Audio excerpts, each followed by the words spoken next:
Yeah, so it's always good to come back. It's been a while since I've actually been in physics. I was literally I've got another office just over there. You can see it from here in chemistry as well. So just to make things a bit more amusing. So I'll go through a bit more of the background because it's sort of part of the story. And I want this to be as informal as possible. I know we're being recorded, so I am going to have to be, there are some things that I will say in morning afterwards at the tea that I won't say when you're recording and putting it on YouTube. Since we are being recorded, I do want to quickly say hi to Philip and Isaac in case they're watching. They're my sons. They will probably get bored in about 30 seconds. So just in case they're watching it on YouTube. Right, so yes, my name is Gareth. I am one of those people that has a tendency to sort of be a bit too erratic and do lots of different things and follow different ideas and all that. So as will become quite apparent, I went across from academia into industry, and I'll go a bit more about the background of what I did, why I did this, what prompted this to actually happen. It actually happened during my first postdoc that I had this idea and all that. Then went on to do another 3 postdocs for reasons that escape me at the moment. I want to go into what industry kind of is, right? This is a very, very large topic. So it's, if you have the set of this is academia, it's everything outside of that set. So that's quite a large topic. I'll focus a bit more on my own personal experience.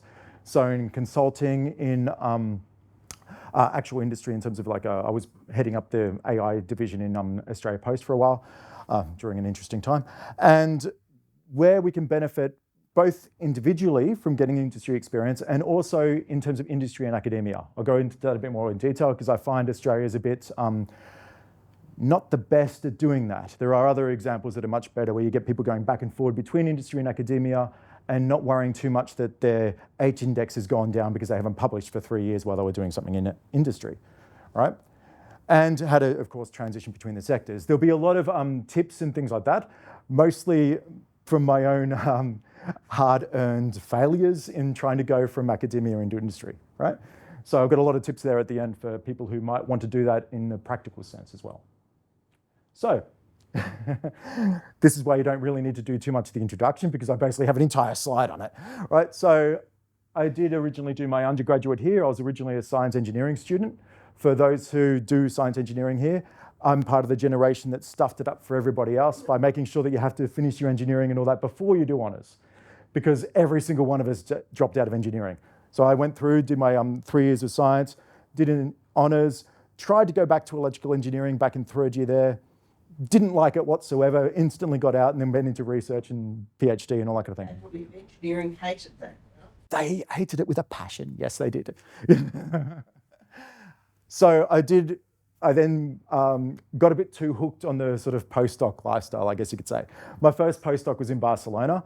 I was one of the students that may have occasionally been at the bar, I guess you could say. And then you put me in Barcelona where the drinks are cheap and they have a very nice Spanish pour. Yeah, it's a recipe for disaster.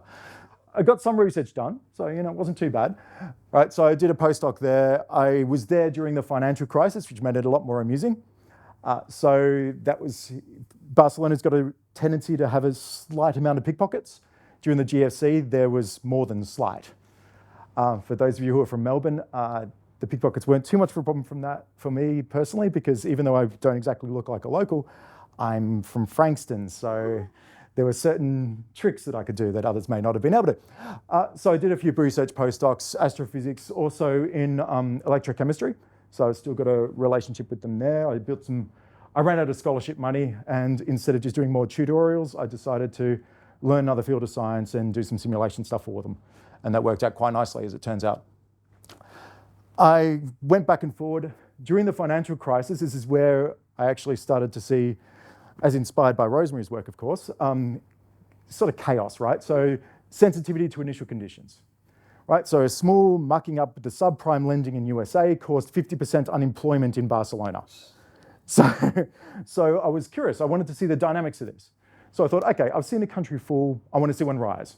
So it's like, okay, logically, I should go to Beijing next. So I did. That was the entire thought process that was actually involved in that. So I came back here briefly to sort out some things, then went across to do another postdoc in Beijing at the Chinese Academy of Science, also in astrophysics. Hung out there for a few years. I got to see Xi Jinping give a talk at the General Assembly, at the IAU General Assembly in 2012. And I was living around the embassy regions and all that, so I got to see a lot of interesting things there, basically. I I wanted to sort of like study more, I guess you could say, human dynamics and social dynamics and things like that. And people, interesting people anyway, don't come with equations. So I decided to go into data science and statistics and AI and all that, just to deal with the complexity that is more human in the way we interact with each other rather than, the way atoms react, right, and all that kind of thing, things that you can actually write equations for. So I went into that. I tried to come back and get into industry already when I came back in 2015. So I was living in Beijing. I don't know if anyone's been there, but let's just say we were wearing gas masks before it was cool, and it was rough. We had an apocalypse at one point, which the PM 2.5s got at least up to 900. The WHO recommends about 30 as the maximum. So 900 was literally, you were starting to get like a thick fog effect with your own hand. That's how bad, and it was all man-made pollution. So it was pretty awful. So met my wife there, had a kid, Philip again, hi. And that's 2 I've done for you, mate. Right, so, so we then decided to basically leave Beijing, come back to Australia where we could actually breathe, right? And I tried to come into industry then as well. This is 2015. Australia is always a bit of a follower, right? There are some advantages to that, but it means that you can't really do cutting edge stuff here typically, unfortunately. Right, so I tried to go into data science, AI then, and there was nothing, right? There were a few jobs that were advertising for data scientists. What they really meant was an analyst who could use SQL. That's a structured query language. We'll come back to that in a second, right? And there was nothing else. It was really, really, really pathetic. So I ended up bouncing back. I'd made a lot of connections in China, in Beijing, and they wanted me to come back and join their companies and various things already. So the connections thing we'll come back to as well later. That's important, right? So for those who can speak Mandarin, Guanxi is what matters, unfortunately. So I went back to Shanghai because thinking it's less polluted than Beijing, so it should be a relatively good compromise. That was true, but it's still polluted, so we ended up leaving again. But I went there and I was doing a lot of AI stuff. Now, we got there at the end of 2016 roughly and stayed there for a couple of years. This is when China was doing a lot of things. We are being recorded, so I won't say all the details. They're doing a lot of things you may have read about in the news.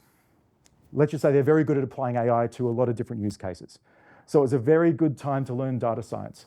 I often joke that if you wanted to be a gunslinger, for example, you'd go back in time and you'd go to the Wild West, right? If you want to be really good at data science and AI, go to China during those times where data privacy is something that happens to other people. So when I came back from that, I had a lot of experience in deploying AI solutions. Now, what I mean by deploy is it's very easy to, as everyone here knows, to make a model of something, right? Have it on your laptop, all nice and happy. Deploying it means you take that model, you put it into like a business pipeline where it takes in some information and then it outputs something, could be like a credit score, for example, for people when they're applying for a bank loan or something. So it's something that actually then matters, I guess you could say, right? So it's deployed into a pipeline, does something with it. The outputs do something. Again, my wife often jokes that because I studied chaos, chaos studied me back. Every single time I go to another place or something, something weird happens. I go to Spain, financial crisis. Go to China, Xi Jinping comes to power. Go to Shanghai, various things I won't talk about on camera.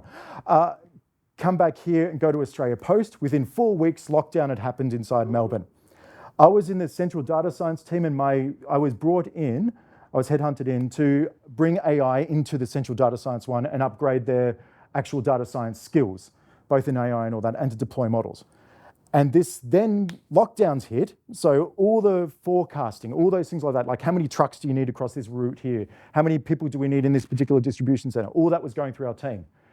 And then we had to send an inquiry as well. So it was a very hardcore kind of time. So I had to get things to work really fast and to actually make it efficient there as well. So after that, I've got a few other little bits and pieces that I've done. So I've kept this sort of science thing happening as well. I've always had a position at School of Chemistry as well, doing electrochemistry that based on the simulation thing I did, working a bit with Ausgrave these days, helping them set up some programs as well, which we'll touch on a bit later as well. And then ended up at Deloitte for a bit, for about 2.5 years roughly, right? And I was a director there, so Deloitte's quite large. I'll go into more details about Big Four consulting. But yeah, so that's roughly how we got there. So in other words, the introduction is long, but it is actually part of the talk. So it's not too bad. I like chaos, what can I say? So Big Four consulting. Now, Unfortunately, a lot of you probably have heard in the last 12 months about Big Four Consulting, most likely that second one, PwC, who basically screwed it up for everybody, in Australia anyway, for those on video. So they did some dodgy things and very stupid things anyway. But Big Four Consulting is basically professional services, right? So it's any topic you can imagine, any sort of bank, if they need more people, if they need to work out a new strategy, if they want to get some data engineering done, any of those sort of things like that. You have a huge quantity of work. They're all four of those, they're Big Four, they're referred to collectively. Deloitte, which is where I was working, is of course the biggest. Not because of me, it was already pretty big. They're all global. You've got some rough statistics up here. It's a huge amount of one. They were originally auditing companies. Then they started going into consulting. Then they realized that consulting is much more lucrative. So it's more consulting now than it is auditing. And they're very, very separate. Auditing is to make sure that their accounts aren't dodgy, basically, right? So for consulting, that's a lot more interesting for the people in this room because your skills will transfer in there, which is one of the punchlines of this talk. Right, got a few other bits and pieces here just to give you an idea of the numbers. Our particular team in data and AI, now called AI and data because, hype. We're about 700 nationally, 250 in Melbourne. And I left there a couple of months ago because, we've got to go to Taiwan after this. So hence doing the rounds of these talks while I can. You induce a war between China and... The thought hadn't even vaguely concerned me, as if such a thing could happen. As of the last week or something with certain events in the US. No, that couldn't possibly happen. So, consulting. This one here, I use this as an example from consulting, but it is actually quite true from any sort of hierarchical structured company, right? Startups are a bit more distinct because a single person has to do about 20 different roles all at once in the same day, right? Because you don't have enough people. So typically what I've got over here are the kind of tools that you will use. And then over here, the type of roles that you have, right? So an analyst would be like straight out of undergraduate, for example, right? Often they've got graduate programs, things like that. So that's your analyst. Typically, you're doing sort of visualization. Power BI is what that stands for. There's various other things like that. Tableau, lots of different tools and all that kind of thing. So it's very sort of early career. After a while, you get more sort of stronger technical skills and you can actually deliver work, so you're using more Python, R, SQL, remember that structured query language? This is one thing that's often not taught in academia, right? It's amazingly easy to learn. I think it took me about a few days worth of YouTube videos while I was doing something else. So it's really not hard. There's a little bit of syntax you remember. It's basically a way to get data from a database, play with it basically. You can even bring it into, say, a Python notebook or a Jupyter notebook, muck around with it, then upload it again to a database. So it's a very simple thing to learn, but it is massively used in literally every single organization, right? All of them.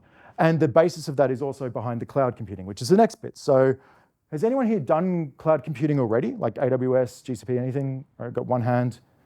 No others? All right. Lasky, we need to upgrade the Osgraph sort of, what we teach you here a bit more. Come on. You can get $300 for free credits on most of them anyway. We've got free clusters. Yeah, got lazy. Yeah, right. Those who don't have free cluster use, like every organization outside of academia, tends to use cloud, right? So AWS is quite large. Azure is basically Microsoft, right? That's just what they call their product. GCP stands for Google Cloud. I personally like that one, but yeah, to each their own. Databricks is some other stuff that's built on top of it. Yeah. So are these just like subscription services to like high-powered computing? Yep, basically, yes. But it's also got a lot of other services inside it. So it's not just the compute itself, but it's also, for example, integrating to a web page so that it scales, right? So you could so startups use these all the time because you can literally knock something together, paying say $20 a month. And remember, most of these have like a $300 to $500 US free credits right at the start anyway. So it's very easy to get started and to get something working. I'd recommend for anyone here who's interested in this to quickly get themselves a personal account with a whole lot of free credits and just have a play. It's most of the stuff when you're starting up and as a consultant and things like that, it's more about the tools, more of the technical ones, which is where like a lot of us have very good technical skills here, a lot of statistics, things like that, right? When you get to be more of a manager, then it becomes more like lots of emails, Teams meetings, Excel, various things like that. It actually gets technically a lot less useful. As a director, I spent more time having coffees with people, honestly. So it's more about sort of trying to lead the direction for things, having meetings. I should have put whiteboards there actually as well. So having a lot of discussions and working out how things work. And a lot of, honestly, persuading stakeholders, or at least working out what it is that they want and what the problem is and various things like that. So there's a lot of coffees involved. Providing direction, things like that. So being an escalation point, partners are the people who own the business, right? So you can think that that would be like your equivalent of executives, right? So they're the ones that they don't actually really do anything as such, but they have all the relationships, they have a sort of an idea of it, and they're the ones sort of paying for it, I guess you could say. All right. Any questions before we go on for that one, actually? Because this one's skewed towards consulting, but the same sort of things, like for example, around here, you might think of general managers, heads of, all that kind of stuff. Managers are pretty obvious. And then your partners would be the like CEO or something those lines. Yep. If you have experience with high performance computing and like launching jobs to supercomputers, then surely picking up the cloud stuff is not going to be that much of a stretch. No, it's not. It is seriously easy to go across, right? So all cloud ones have got a high performance computing sort of module inside it. So for AWS, it's called EC2. Elastic Compute something or other, who cares? They always name things weirdly. So it'd be very easy to work on that one there. Where you might have some trouble is database skills, right? So that's where the SQL comes inside there as well. So you will need to do that. So I had a PhD student who finished up at chemistry last year, and he was running a lot of high performance sort of stuff. And then the results from those experiments, he would actually store in a database so that you could then just search the metadata for whatever experiment you were looking for and then go, okay, it's over here, here's the raw data. All of that was done actually on cloud because, of course, I told him to do that and make sure that he actually learnt these skills.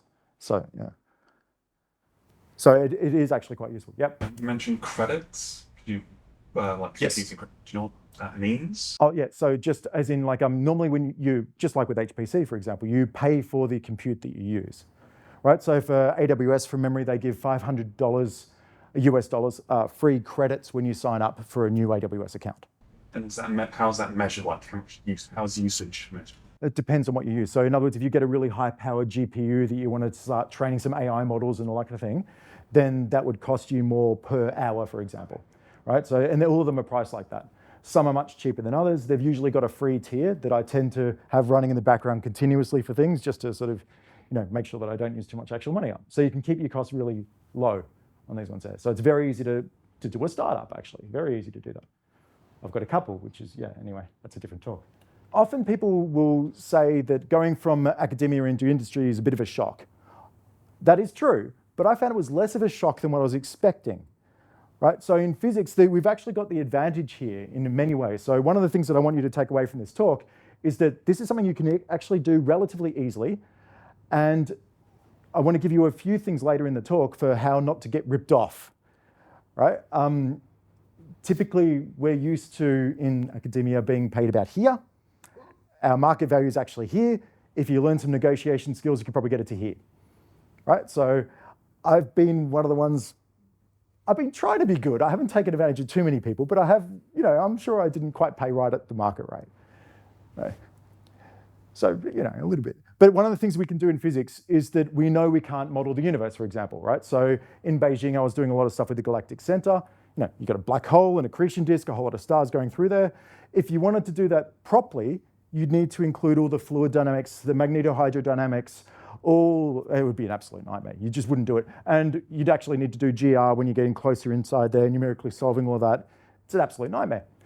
So you just want to get something close enough, right? In physics, we do that all the time. It's like, okay, we'll do a quick envelope calculation, go, right, these are the main things I need to worry about. The others, we'll leave it for another time. That's exactly what we have to do in business as well, in any industry. We want an answer by Tuesday. We don't want to do it as a PhD thesis. It takes 5 years. So let's just do something that we get the basics of it right now. So that mentality actually works quite nicely.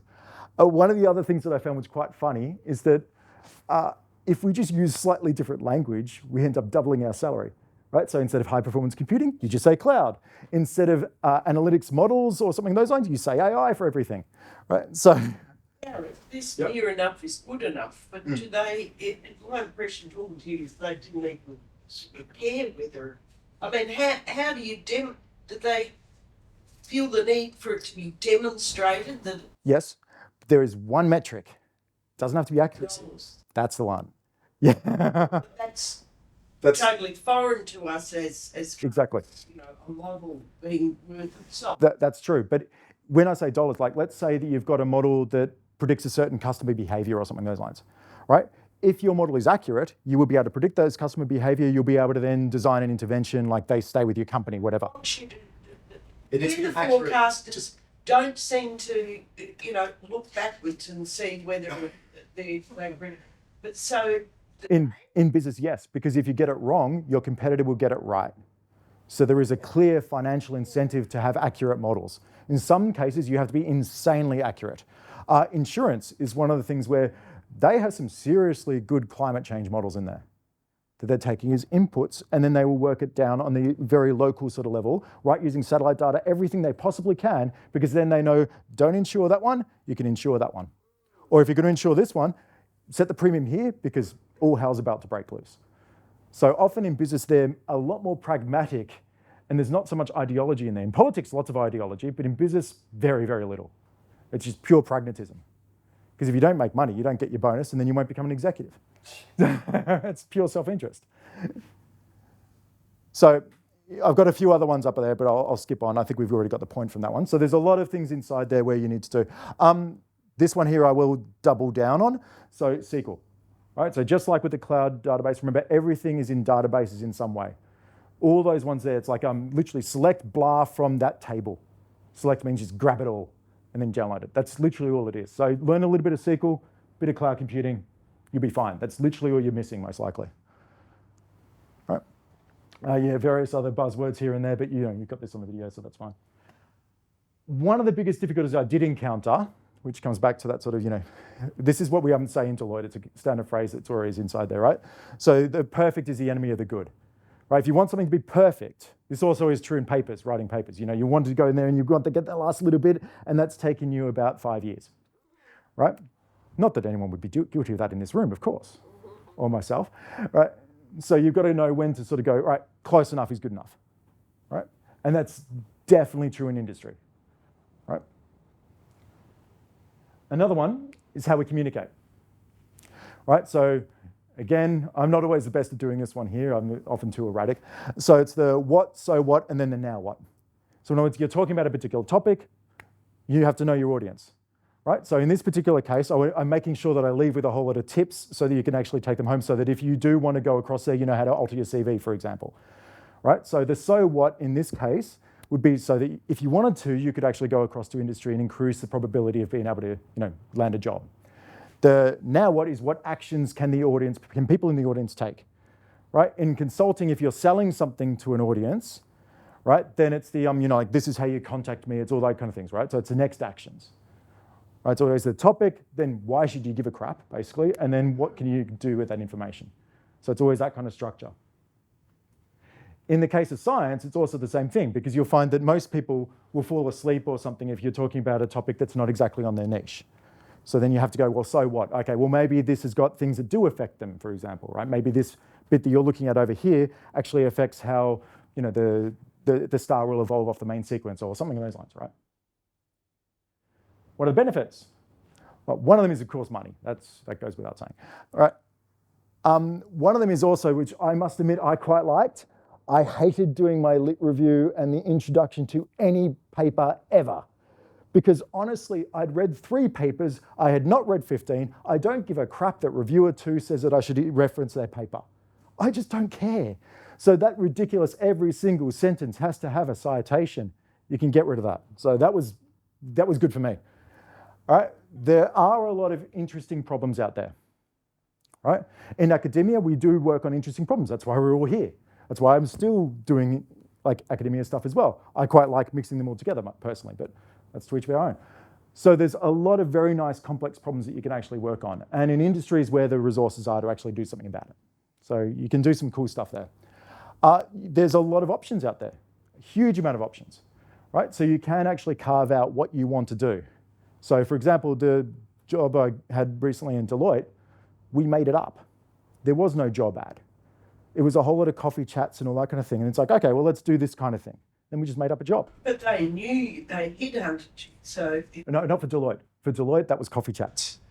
Well, more connections. Yes, exactly. Yeah, we'll come back to that one later.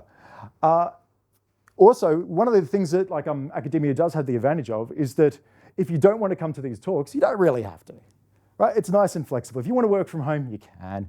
Industry after COVID is becoming more like that as well, right? Work-life balance. Honestly, I still haven't got there myself yet, so I don't feel like I can really comment too much on that one. It is easier for the more junior, more technical roles. You can set your hours and all that kind of thing a bit easier. The more senior you get, the more your phone keeps going off when you don't want it to. I have a point, I managed to work at Deloitte the entire time, for 2.5 years or whatever. I never put anything in my phone.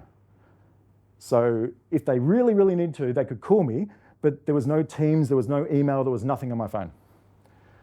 All right.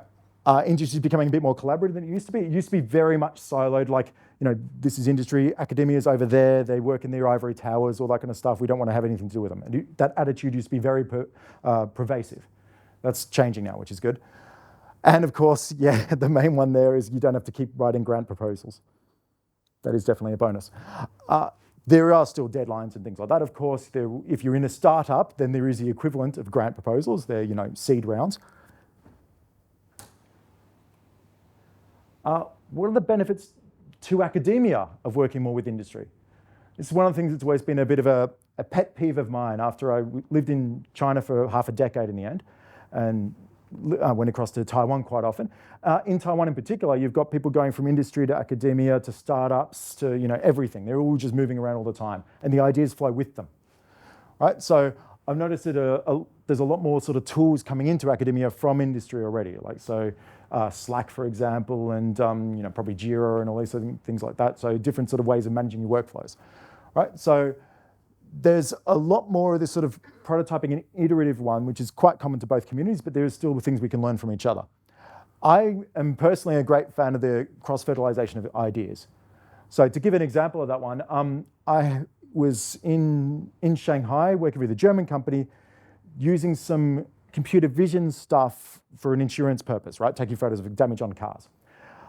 I used exactly the same neural network model in electrochemistry to be able to take in multiple inputs of the same experiment used in different sort of ways, different, in this case it was harmonics and all that, but it doesn't matter the details, and then putting all that together, and it would give a better classification, and then you could work it out, like what kind of physical mechanism was happening inside there. It's exactly the same architecture.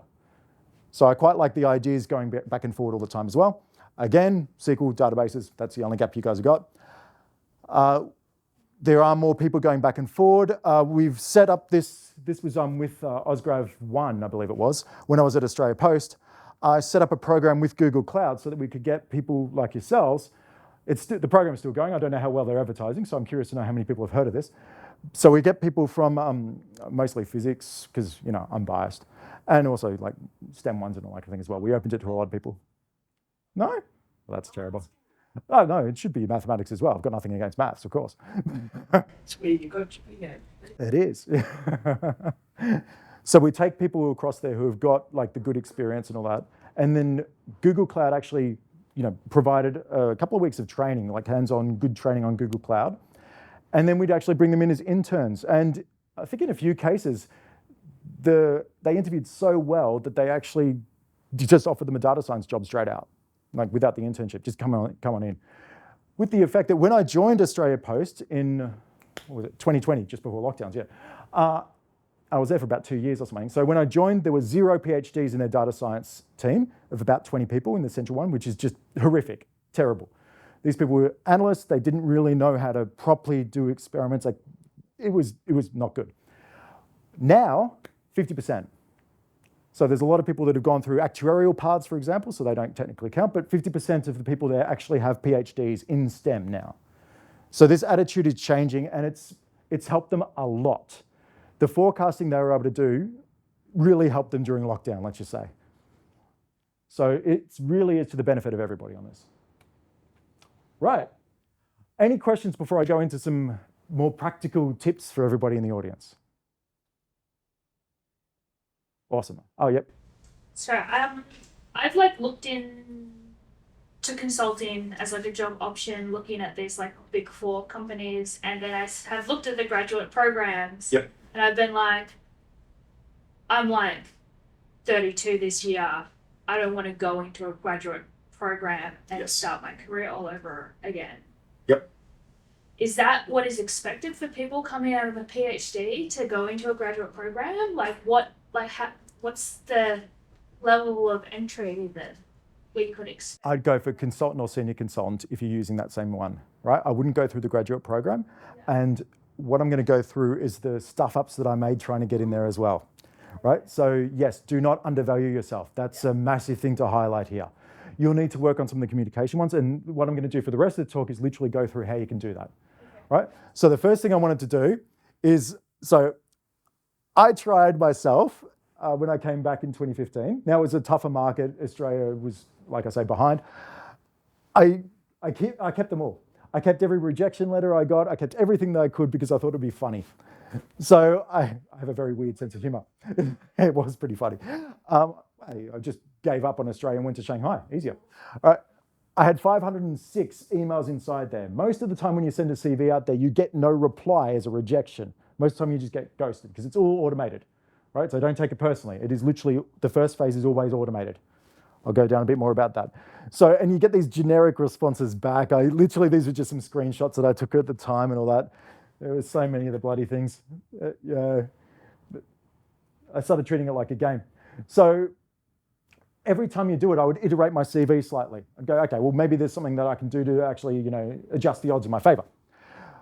Where I came to was basically like that. And when I became someone who actually interviews and all that kind of thing, yeah, I could see it. There's a few points in there. Sorry, I've got too many things in my head at the same time.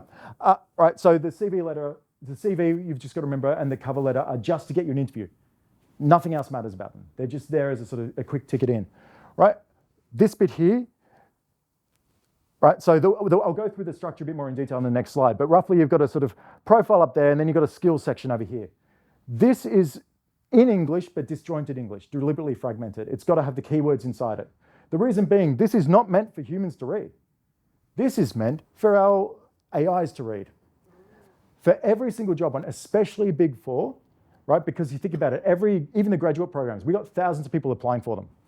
There is no human at this stage reading them. It's all done automated. So a mate of mine, Taiwanese dude actually, based in the States, he started a company called JobScan, so I'm just giving him a shameless plug right now, and that compares your CV to a job description inside there and gives you recommendations. So there's a lot of tools in there to try get through this, because he worked on these automated systems himself, right? So these automated systems, they're really stupid. They're like a keyword search inside there. We had the disadvantage coming in from academia in that I didn't have data science written anywhere inside there. But I had, high performance computing, I had Python, I had all the skills required and more maths than they could possibly imagine, but they didn't recognize it because they're a dumbass computer / dumbass HR person, right? Some of the HR people are effectively like code, right? So that's unfortunately the first, hey, it's harsh, but, but so you have to get through the first filter before it even gets read by anyone who actually knows what they're doing, right? And then after them, then it gets read by the person who's actually hiring. So by the time it got to me, it had already gone through all these phases. So at Australia Post, I actually had to intervene with the HR person because they kept giving me things that I didn't want and saying, look, show me what you've got as a raw, right? Let's see what's coming in, right? These ones there. Why did you say no to this? Why did you say no to this? So I had to reprogram them effectively, right? It worked, so that's okay. But it's very labor intensive to do that with every HR person that exists. So the first stage is automated, right? And it is keyword searching. So what I'll do is I'll go to the next slide already. Come on. Oh, that's right. Okay. All right. So the way we structure it. Now, remember that your audience, so this is for when the humans got through, right? So skills and stuff like that, short dot points, keywords, that should be fine. You guys can work that out yourselves. I think you'll be able to check it out on YouTube and all that kind of thing, and pause it on various bits like that if I can't just share the slides, right? So you can get details later. Now, when you're putting your CV together, remember that when there is an actual human reading it, statistically they spend about 30 seconds on it and they only look top middle. So top middle, they're not going to get to your education, they're not going to get to anything. We've got the advantage here, everyone who's doing a PhD, your education's in 2 letters, easy. Or 3 if you want to put PhD at the end, your choice. right? So they can already see at an instant glance that you actually got technical qualities. Great, awesome. Then you've got like some sort of profile. Now, this one here, there was a comedy show called Wankeronomics that recently did the Melbourne Comedy Festival, where it's a whole lot of buzzwords and the way people speak in industry. Unfortunately, they were quite accurate. So if anyone's interested, they could check out my LinkedIn and all that kind of stuff. But the words you have to use in there are to kind of pitch yourself, right? So it's like it's not what I want to do with my life or anything those lines, or how good I am or anything. It's how I can help you make money. That's basically what it comes down to. Because whoever's reading this, if they already got to the hiring manager point, they just want to know, okay, they're sick of looking through CVs. They want to do something else. They just want someone quickly inside it. So it's in their interest to fill this job as quickly as possible. So they want to basically have inside there, yes, I've got all the technical skills. I can help you solve the problems that you've actually got in there and make money and get on with your life. That's all they want. Right? And then everything else is basically backing that up. Right? And then if they want further information, then they'll actually look it up on LinkedIn or whatever. What I would tend to look at is something like in GitHub or any evidence that you've finished something end to end. Right? I see way too many Master of Data Science students doing a Kaggle competition and some bollocks like that. And they go straight into the bin. Right? It's literally you have to have finished a project or something end to end. Right? You guys basically all have. So you've actually got the advantage there. You just need to know how to package it so that it's very easy to see as a glance. Right, any questions before I go on? I'm not going to read my slides, so hopefully I've covered everything. Yeah, seems all right. Boosting your chances. Networking. So that basically translates as, my wife is Taiwanese, so she's got this, she's good for wisdom, I'm good for, well, I'm not sure yet. Something else, I guess. So like in Chinese, the standard phrase was, like I've got connections, so therefore I have no problem, right? So how do you get connections? How do you get a network? How do you get your foot in the door? Well, going to talks like this helps, of course. Going to meetups, things like that, starting to just speak to them, even if it's just going to a meetup so you can hear someone from industry speak to know the language they use, right? I reach out to people with LinkedIn. Most people are actually quite nice. This is another thing that kind of shocked me in industry, honestly. I thought that everyone was going to be backstabbing pricks. I think I'd watched too many movies or something. And no, they were fine. Most of the time they're lazy and they're over busy or something along those lines, sure. But no, they're usually okay. Even in consulting. So I want to leave a bit, I'll speed up a little bit, but I'll make sure that these are all available. And I want to leave a bit of time for questions. So tips for speaking with people from business, right? Remember that you guys are actual very high skilled individuals, extremely good technical skills, quite rare. If you can speak about that as well, you're even rarer. If you can understand like how their business works, that's basically referred to as a unicorn. So don't underestimate your value. It is going to be hard getting a foot in the door, but then what we typically see is that someone who, there was another one last night actually, so someone who, she in this case, so you do your PhD, you do all that kind of thing, you go across into industry, within a few years you're actually quite senior. Like it's quite rapid, the catch up. Believe that when you've got such a low income, right? It is. Psychology of it Yes, it is. feel valued because you've got this crappy Yeah. scholarship income. So this is, I typically, and this seems to be pretty normal in the field, you change jobs every couple of years, right? And then, my salary was about here or something those lines, and there, then there, then there. It's actually stepped up quite a bit each time I've made a shift. So as long as you don't just stay in one place for too long, and you sort of quickly, if you have a look at glassdoor.com, I think it is, that one's got the average salaries for particular jobs and all that kind of thing, right? So it's a good way to work out roughly what the market price is for your skills, right? So if anyone here would be able to do a data science job, no worries. Right? The equivalent in Big Four would be like a senior consultant or even a specialist lead, which is like the equivalent of manager in terms of pay. You don't have to look after as many people. It's all nice and easy, right?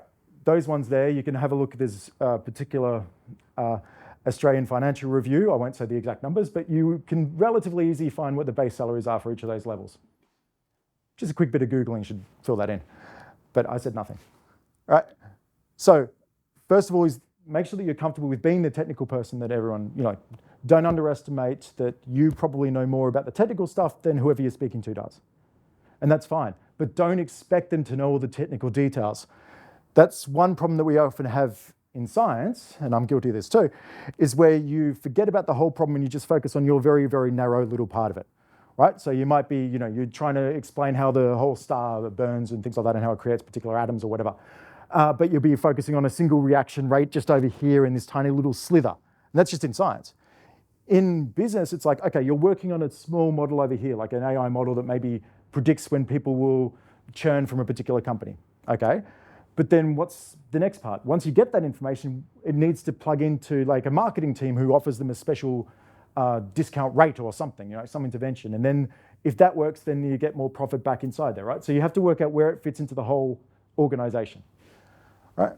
And in particular, because any organization typically needs to make money, right? There are some, of course, that are like an NGO, for example, or something along those lines, where they've got different metrics, where they've paid a certain fund and then they have to improve, I don't know, homelessness, for example, in particular regions. So they've got a different metric. So then if that's what the actual business is, or the organization's objective is, like in government, it should be to increase the welfare of citizens, right? To increase the happiness, if you like, whatever metric you want to use. So make sure that whatever model you're doing there, you at least understand how it fits into the whole, right? Don't get too myopic. Understand more about human behavior. This is an interesting one. So I know this is going to sound weird given that I'm also a physics background, but humans, you can kind of think of them like code, honestly, right? In business in particular, everyone's got KPIs. They've got some things that they're key performance indices, right? They've got particular things where that's what they need to meet to make their bonus, right? For an executive, it's going to be the whole company has to make a certain amount of profit, right? So if you know that, then you know that you can skew the way you speak to them so that they can see how that will actually benefit them. All people do this. To give you an example, in Australia Post, I was in control of the data engineering team. So we built a really nice way of getting AI models and making sure that they actually got deployed and put into business and delivered value, right? That's part of the problem, right? So we got the technical stuff is all down there now. The other part is we need the data scientists to actually use it.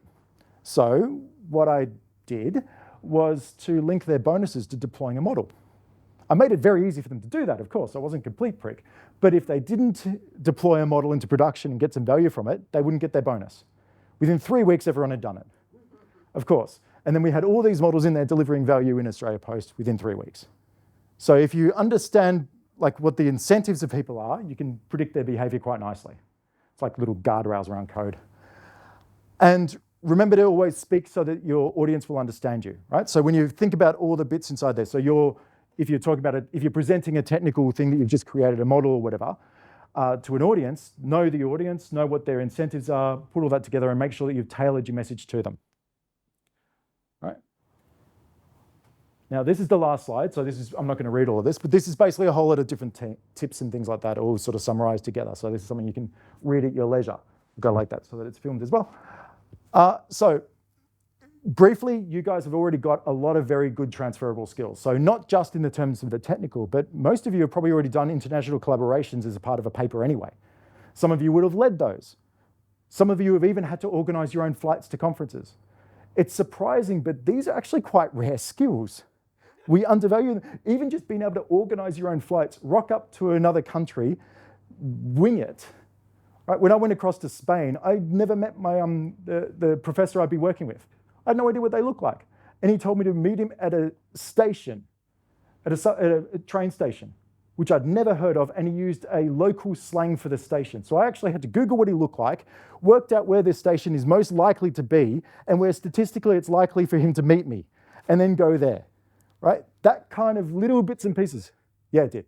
Yeah. Well, I managed to not get lost in Barcelona, so I can't be too bad, I suppose. So that kind of thinking that we've all done at every conference we've ever been to, right? There's always these little things. That's actually quite rare, so don't undervalue yourselves, right? You've already got lots of these skills that surprisingly are not there in the general public. We forget that a lot, right? We've got to refine the CV and the cover letter to communicate how good we are, basically, right? And how much we can benefit whoever we're speaking to. Right, the interviews, remember in the interviews, it's not just them interviewing you, it's you interviewing them. Look out for red flags, right?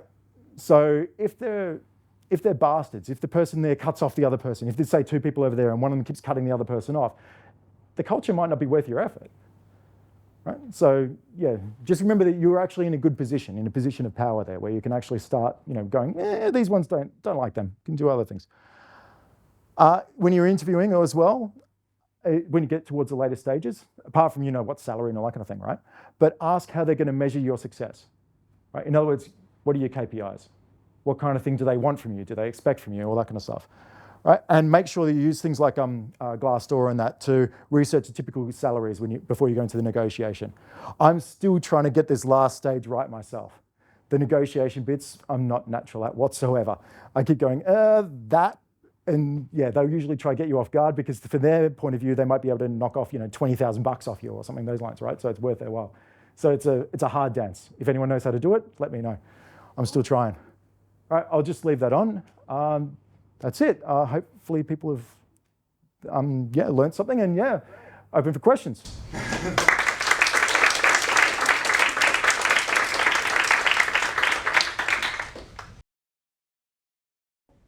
All my career here, I've noticed that the universities, us, have been really bad at selling, why you should do physics or mathematics or, any of the things.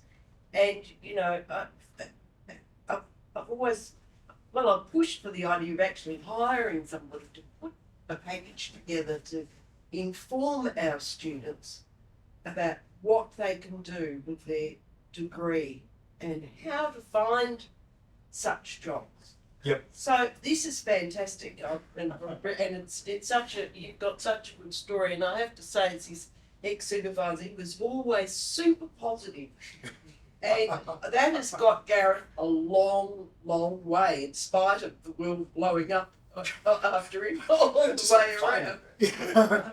But anyway, how do people go about finding these jobs? It's very well to say network. Yeah. Finding the jobs, that is a good question, actually. So network helps you because there's basically two lots of jobs that you can find, right? So there's the ones that you can actually search on Seek and all those things like that, and I'd recommend having a look overseas to get comparisons and all that as well. And then there's a hidden network, which is basically purely by chatting with people and all that kind of stuff. Yes, right. And the more senior, the more it ends up being hidden network. It's not like they're not going to advertise like the CEO of a large bank on Seek.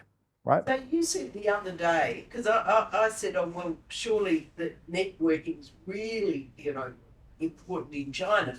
You said that it's much more important here, Yes. and that feels counterintuitive. So can you say more about that? So, did anyone speak Chinese? Because it must be. Right. So guanxi is a known like a sort of network thing. It's like a sort of currency. You can spend your guanxi, you can build guanxi, all that kind of thing. Anyway, so I quite like that word. So we should have it in English, by the way. So networking and all that kind of stuff, right? Now, in Australia, the reason why I would actually say it's more important here than it is in China is the sheer number of large companies, or even middle companies, anything really. Right? In Australia, we're a small market. We've got 4 big banks that basically control 90% of the market share. It's very hard for someone to come in and disrupt it. We've got a similar situation in insurance. We've got some resource sector stuff, and that's pretty much it. That's probably 80% of the entire economy. Right? If you look at the economic complexity for Australia, it's not particularly good. Right? We often joke houses and holes, basically, is what Australia is. Right? In Spain, it's like houses and tourism, I guess. But yeah, so there's not much actually happening in that sort of space, right? So it doesn't mean there's not good jobs and there's not complexity, but it means that for the people there's probably only say about 20 good big companies who are looking for a CEO, for example. So how do you reckon they get their job? There's only 20 spots out of a population of 26 million. There's not that many things to go around. So it tends to go by network. Basically, you have to be known and be a reliable sort of person and all that kind of thing, and then bring them that way. Actually, the audience here won't go for the CEO job straight out. No. Exactly. So you have to build that. That's typically they're older because you've built that network up over time. Right? Yeah. How do we get into this black market of networking? Do we just start messaging people on LinkedIn and be like, hey, be my friend, please? In a way, you're not far off. So first of all, remember you've got to bring something to the table for any of these sort of things like that, right? So make sure that your LinkedIn profile, most myself included, when I had basically like nothing on LinkedIn, of course, because honestly, LinkedIn to me smells like a gym room. It's like I don't like it, but it's a necessary evil, right? And very necessary evil, unfortunately. So you've got to build up a profile inside there, which is attractive. What I mean is like, the profile in there, you occasionally post things or repost various articles, right? So just have some sort of presence on side there. Reason being that then recruiters will actually start coming to you, and that then you can actually start sending things out to other people and requests and things like that. So it's like, oh, I saw your talk the other day. It was quite interesting. Let's connect and maybe we can have a coffee sometime, right? That kind of thing works quite nicely with pretty much anyone, especially in Australia. People are generally pretty friendly. Right? If I do the same sort of thing in Shanghai, you'd need someone to do a warm introduction. So you need someone to go, oh, I know this person here. You might want to connect with this person here. Right? So that's how you build it up slowly like that. It's quite an organic process. When I came back from Shanghai, I didn't have any jobs lined up, and this was meant to be a Christmas visit that got way out of control in 2018. So I had to build up the network from scratch, basically. So that's what you do. You go to as many things as possible. You start giving talks at meetups, for example. That's a much better way to quickly boost the connection. If you've got some cool research you've done, last night I went to a deep tech meetup in Melbourne, right? So these places are around. They're always looking for people to speak at. If you've got a cool bit of science that you just weren't finished, that's already published, why not present it outside of academia, right? Use that to get more connections and things like that. So there's a lot of things that are in your power, they're in your control. In terms of looking for interesting jobs and complex jobs, there's a lot of things that require physics people and physics-minded people with computational skills. Some buzzwords for you, apart from AI and all that, digital twins, right? So think about, this is one thing that NVIDIA does. They've done it with a factory, I think it was Volkswagen in Germany. And so they've got like if you want to build a new factory for producing electric vehicles, for example, it's bloody expensive. So what they do is they simulate the entire factory. Do it all inside there. So it's literally a digital version of a factory that they can then build in reality, right? So they'll have, like the little robot arm that goes in that way there, and therefore you have to make sure that your forklift drivers go this way, all that kind of stuff, right down to that level of detail. So there's a lot of things like that. We had some, if you're interested, if you look at Optimal Reality by Deloitte. So we had a product that actually does this as well. So there's some public information up there as well. So that kind of thing. We did employ a lot of physics people in there, and still do now. So there are some good complex systems and complex things to actually look at as well. And in things like climate, for example, a lot of the issues there are complex systems and trying to unravel them. And the best way to do that is a combination of AI, which takes in a huge amount of information and distills it down, and dynamics, basically, and mathematical models, putting all those ones together. Who can do that except a physics person? We get a computer science person, yeah, they can write pretty code, but they don't understand it. They can't write down an equation to save themselves. So you need the skills in physics and mathematics are very, very useful for that, right? And the thinking behind it as well. Yeah. Any other questions? So like for people who are trying to jump across, what would you say are like the common pitfalls that people? The main ones that I found were the bloody automated crap for your CV at the start. Right? The 500 emails, I doubt any of them were actually ever read by a human. Right? So that I found to be the biggest problem, right? Just to get the wording right and try to get it into the door. If I had have had a network at that point, maybe I could have actually gone around HR. That could have helped. Because often, so in organizations, so in Deloitte, for example, so you would get a small bonus for referring somebody inside there. So if you had a CV and you send it to me, I could actually send it directly into the queue, for a particular job or something along those lines. So, and then that gets around the HR and the automated equipment. So this is where the network helps. So if you find someone in a particular company that you like, and have a chat with them and all that kind of thing, and then they can put your CV in, and it skips the whole automated stuff, and then it gets read by the people who actually care about it. What do you look for when you ask someone how they're going to measure your success? Yep. So on this one, you've got to look for something that's actually achievable. Right? So if they say that they want you to make some AI models, for example, which deliver a net profit of 200% in 12 months, then you tell them to go get bent. Right? So it's gonna be something that's achievable. If they say that we want you to, we've currently got this amount of stuff, we've got like some clouds things set up, we just need a data scientist to come in and help us out, right? That's the ideal one. You've got everything set up for you. Ask them, how clean their data is, where is their data? Because often people will hire a data scientist not realizing that they need some data to actually work with, and then you're waiting 12 months for that to get in. So you ask them a few questions about, are they ready for you to come in? Because otherwise you go in there and you're staying there for 6 months and you produce nothing.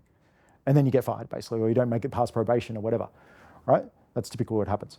So if you go in there and go, right, everything's ready for me? Yep, good, okay. And you expect me to bring all that together and make a few models that would deliver a roughly 5% increase in the profit, whatever's realistic. Great, yep, I can do that. Everyone happy. The fact that you're asking those questions also means you've thought about it and you understand the business model. So that actually gives you a much larger boost in the interview too. How do you define what's realistic? Google. Just check it out. Look for similar companies. Look for, often they'll post articles online. There might be another company in the States, for example, in the same sort of field in the industry that you're looking for that has said, we've made this massive boost with this kind of model, and that might be similar to what they're doing. Oh, one thing I didn't mention before, another reason to get on LinkedIn is to stalk the people who are hiring you, right? Sounds weird, but that's basically what it is. You look at everything they've done. You even look at what degrees, for example, they did. What was their background? Because that then tells you how they look at the world. If they've got an accounting or an MBA or something those lines, they're going to think only in terms of profit margins and stuff like that, which is fine. It means you know what to go for. So it's like, okay, if they're in that and they're in this position right now, the background is an MBA, for example, they're in this position, okay, what are likely to be their pain points now financially? Is the whole industry losing money, right? So for example, with Australia Post, I looked at it and went, okay, well, they're trying to deliver all over the whole country simultaneously, and they're not making much money on it if you send a parcel from here 1,000 kilometers down the road to someone in the desert or whatever, right? So they're going to be very narrow margins. You can then have a look at the Wikipedia page in there to look at what their profit margin is. There's a lot of things you can do beforehand to then know what realistic sort of KPIs and all that kind of thing there are, as well as, you know, what that person's going to likely care about. It will boost your chances. Yeah. So LinkedIn's your friend, because then you can see exactly what it is that they've done. If you know their name, even when it comes up, when you get the first interview, for example, and you can see their email, you can then reverse engineer what their full name is if they haven't explicitly stated it. Yeah. Do you ever look at your LinkedIn profile and see that your interviewees have looked at your LinkedIn profile? Sometimes, yes. Yep. Often what I'll do, so typically, because I'm not exactly very standard, so they'll bring me into the end of the interviewing process to check people how they think and all that kind of stuff. So if I have to explain my background to somebody, that implies that they haven't actually checked up on me, right? So then, yeah, they'll kind of lose points for that, I guess you could say. I really like ones who can demonstrate their knowledge of finishing something. So to give you an example, I hired someone who, I don't know, maybe he's listening, in which case, hi. So he was interviewing for a data engineering position in the company I was working for. And it was using a particular Google Cloud in that particular case, right? And it was quite rare in the market for people who have those skills. So I wasn't really worried about that one. You know, you give someone a week, they can learn their cloud skills. It's not hard. So the reason why I hired this person is that I deliberately allow the conversation to track a little bit so they can fill in some details for me. And they mentioned a really nice project that they'd done at home. So this is going to resonate more with people who have kids, but his 3-year-old kept waking up each night, and being a little boy, he would open the door of the toilet and he may not exactly have the best aim. So what this guy did was he used a Raspberry Pi and a little motion sensor and a little wire that came out to the light switch. So he put this thing up there so that anytime the door would open after midnight, it would turn the light on.